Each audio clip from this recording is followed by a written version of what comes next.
بھائی یہ دنیا کی نعمتیں ہیں جن سے انسان اکتا بھی جاتا ہے، لیکن جنت کی زندگی میں ہمیشگی اور دوام کے باوجود نعمتوں سے اکتانے یا بور ہونے کا سوال ہی پیدا نہیں ہوتا، کیونکہ جنت کی ہر نعمت کا حسن و جمال اور لذت و ذائقہ ہمیشہ بڑھتا رہے گا۔ لیکن جنتی جو کچھ بھی کھائے گا، جتنا کھاتا جائے گا لذت میں کمی نہیں ہوگی، بلکہ ہر نوالے میں لذت بڑھتی جائے گی، اور ہر نوالے میں 70,000 مختلف قسم کی لذتیں ہوں گی، اور ہر لذت اور ہر مزہ دوسرے سے مختلف ہوگا، اور علیحدہ علیحدہ وہ ہر لذت کو محسوس کرے گا۔ جنتی جتنا بھی کھا لے، کھانے کی وجہ سے طبیعت میں کوئی بوجھل پن محسوس نہیں ہوگا۔ وہاں نہ نجاست ہوگی، نہ تھوک، نہ رینٹ، نہ پیشاب، نہ کان کا میل، نہ جسم کا میل، بس ایک خوشبودار فرحت بخش ڈکار آئے گی، انتہائی خوشبودار پسینہ آئے گا، سب کھانا ہضم ہو جائے گا۔ اچھا، جنتیوں کے چہرے پر داڑھی نہیں ہوگی، سر کے نیم گنگریالے بال اور پلکوں اور بہوں کے علاوہ پورے جسم پر بال نہیں ہوں گے۔ جنتیوں کی عمر 30 اور 33 کے لگ بھگ معلوم ہوگی۔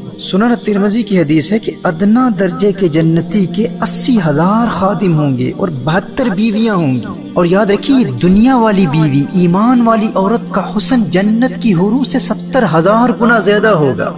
دنیا میں انسان کی لو میرج بھی ہوئی ہو، زوجہ کتنی ہی خوبصورت ہو، ہر روز بار بار دیکھ کر لوگ اکتا جاتے ہیں، بیوی شوہر سے اکتا جاتی ہے، شوہر بیوی سے اکتا جاتا ہے۔ لیکن انسان جب جنت میں اپنی اس دنیا والی بیوی کو پہلی نظر دیکھے گا تو اس کے حسن و جمال میں ایسا محو ہو جائے گا کہ اس دنیا کے وقت کے مطابق 40 سال گزر جائیں گے، اور ایک مرتبہ گلے ملے گا تو اس قدر لطف اندوز ہوگا کہ 70 سال گزر جائیں گے، اور جو ہی نظر ہٹا کر دوسری مرتبہ دیکھے گا تو اس کا حسن اور بڑھ چکا ہوگا، پھر تیسری نظر دیکھے گا تو وہ اور حسین ہو چکی ہوگی، اور اسی طرح جب بھی زوجہ اپنے شوہر کو دیکھے گی تو شوہر کا حسن پہلی نظر کی بنسبت بڑھ چکا ہوگا۔ محترم احبہ، یہ ایمان والی عورت اپنے جنتی خاوند کا استقبال اس کے محل کے دروازے پر کرے گی اور یہ کہے گی، تو مجھ سے محبت کرتا ہے، میں تجھ سے محبت کرتی ہوں، اب نہ مجھے کبھی موت آئے گی نہ بڑھاپا آئے گا، اب میں ہمیشہ جوان رہوں گی، اور اب میں تم سے کبھی ناراض نہیں ہوں گی۔ دنیا میں جو جھگڑے ہوتے تھے نا، اب وہ ختم، اب تو ہمیشہ مجھ سے خوش رہے گا، میں تجھ سے خوش رہوں گی۔ سنن ترمذی کی حدیث ہے کہ اگر جنتی اولاد کی خواہش کریں گے تو اس کا حمل و وضع یعنی بچے کا ماں کے پیٹ میں ٹھہرنا اور اس کی پیدائش خواہش کرتے ہی ایک لمحے میں ہو جائے گی۔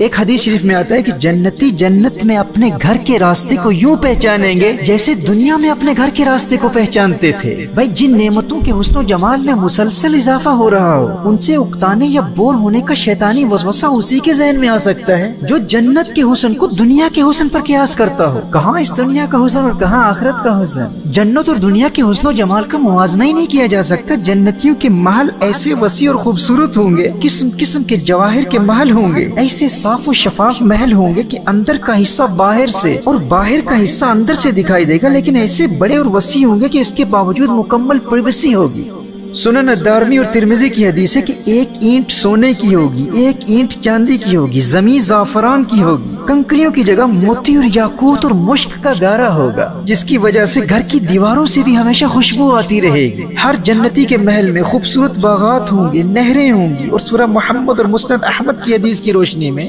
جنت میں 4 دریا ہوں گے، ایک پانی کا، دوسرا دودھ کا، تیسرا شہد کا، چوتھا شراب کا، پھر ان سے نہریں نکل کر ہر ایک جنتی کے مکان میں جاری ہوں گی، اور نہریں زمین کھود کر نہیں بہیں گی، زمین کے اوپر اوپر رواں ہوں گی۔ اور پھر جنتیوں کی محافل بھی سجا کریں گے۔ اپنی محفلوں میں جنتی ایک دوسرے کو دنیا کی محافل کی یاد بھی دلایا کریں۔ دنیا کی فیملیز کے وہ نیک لوگ جو جنت میں داخل ہونے کی سعادت حاصل کر لیں گے، اللہ جل وعلا ان فیملیز کو جنت میں جمع کر دے گا، اور جنت میں ایک باقاعدہ عائلی زندگی ہوگی، ایک فیملی لائف ہوگی، اور آپس میں اس قدر محبت ہوگی، کوئی کسی سے حسد نہیں کرے گا، نہ حسد، نہ نفرت، نہ کسی سے مقابلہ، نہ کوئی جائیداد میں کمپٹیشن، نہ کسی کو سپیریورٹی کمپلیکس ہوگا، نہ کوئی انفیریورٹی کمپلیکس کا شکار ہوگا، کوئی احساس کمتری کا شکار نہیں ہوگا، نہ کسی کو ڈپریشن ہوگا، نہ انگزائٹی ہوگی، ہر قسم کے غم اور فکر سے آزاد، نہ کوئی کسی ذہنی مرض میں مبتلا ہوگا، نہ کوئی جسمانی مرض ہوگا، کوئی ہیڈ ایک نہیں ہوگا، مائیگرین نہیں ہوگا، نہ کسی کو کمر درد ہوگا، نہ بخار ہوگا، نہ زکام ہوگا، نہ زیادہ گرمی ہوگی، نہ زیادہ سردی ہوگی، معتدل ٹیمپریچر ہوگا، ایسا خوبصورت موسم ہوگا، اور سارے خوش ہوں گے، آپس میں محبت کریں گے۔ اور جب یہ آپس میں محبت کرنے والے جنتی کسی سے ملاقات کے لیے جائیں گے تو نبی کریم صلی اللہ علیہ وآلہ وسلم نے ارشاد فرمایا کہ ایک کا تخت دوسرے کے پاس چلا جائے گا۔ In order to meet each other, the people of paradise will fly to each other on their thrones. جنت کے حسن و جمال اور نعمتوں کو دنیا پر قیاس نہیں کیا جا سکتا، اور پھر جنت کی ہر نعمت کا حسن و ذائقہ مسلسل بڑھتا رہے گا۔ حدیث شریف میں کہ جنتی ایک درخت کو دیکھے گا تو 100 سال گزر جائیں گے، اسے اتنا مزہ آئے گا کہ 100 سال تک ایک درخت کے حسن کو ہی دیکھتا رہ جائے گا، کیونکہ ہر چیز کا حسن مسلسل بڑھتا رہے گا۔ کس قدر محروم اور خسارے میں ہے وہ شخص جس نے دنیا کے حرام کاروبار اور دنیا کے چند ٹکوں کے عوض آخرت کی کبھی نہ ختم ہونے والی جنت کو بیچ دیا۔ اس سے بڑھ کر محروم کون ہے جس نے جوانی کے نشے میں جنت کو گنوا دیا اور آخرت میں جہنم کی آگ میں جلتا رہا۔